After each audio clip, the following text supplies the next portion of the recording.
میں آپ کو ایک واقعہ بتاتا ہوں نا.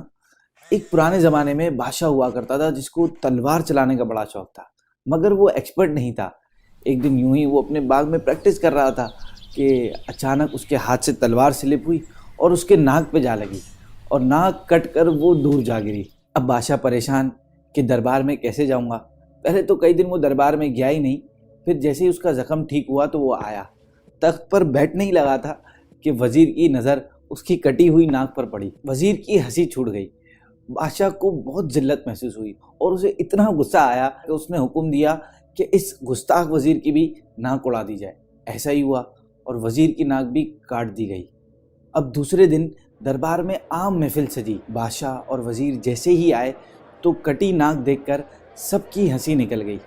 بادشاہ اور وزیر نے فیصلہ کیا کہ ان سب کی ناک اڑا دی جائے. چنانچہ ایسا ہی ہوا اور سب کے سب نک کٹے بنا دیے گئے. یوں باہر بھی ہونے لگا، جو جس کے انڈر ہوتا وہ اس کی ناک کٹوا دیتا. ہوتے ہوتے یہ ایک ٹرینڈ بن گیا. ایون یہاں تک ہو گیا کہ کوئی بچہ پیدا ہوتا تو اس کی ناک کٹوا دی جاتی اور یوں سارے نک کٹے ہنسی خوشی رہنے لگے. پھر ایک دن ایک دور دراز کے شہر سے کسی مسافر کا اس شہر میں آنا ہوا. اب جیسے ہی وہ شہر میں آیا تو سارے لوگ اس کو دیکھ کر ہنسنے لگے. ایک دوسرے کو بولنے لگے کہ دیکھو دیکھو اس کو اتنا نہیں معلوم کہ ناک کاٹ دی جاتی ہے. اب وہ الگ پریشان کہ کیا ہو رہا ہے میرے ساتھ. اور this is the same thing happened with Muslim. یہی ہوا ہے مسلمانوں کے ساتھ بھی. یہ داڑھی، یہ امامہ، یہ ہماری عزت تھی. یہ پیارے آقا صلی اللہ علیہ وسلم کی سنت تھی.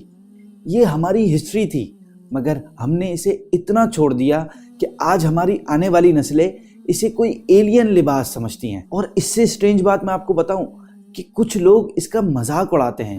دے میک فن آف اٹ. کہا جاتا ہے if you want to destroy a nation destroy its history. لوگوں کو سوچنا چاہیے، اپنی ہسٹری کو یاد رکھنا چاہیے، اسے بھولنا نہیں چاہیے. مجھے ایک شعر یاد آ رہا ہے کہ اپنے مرکز سے اگر دور نکل جاؤ گے خواب ہو جاؤ گے، افسانوں میں ڈھل جاؤ گے. اب تو چہروں کے خد و خال بھی پہلے سے نہیں، کس کو معلوم تھا تم اتنے بدل جاؤ گے.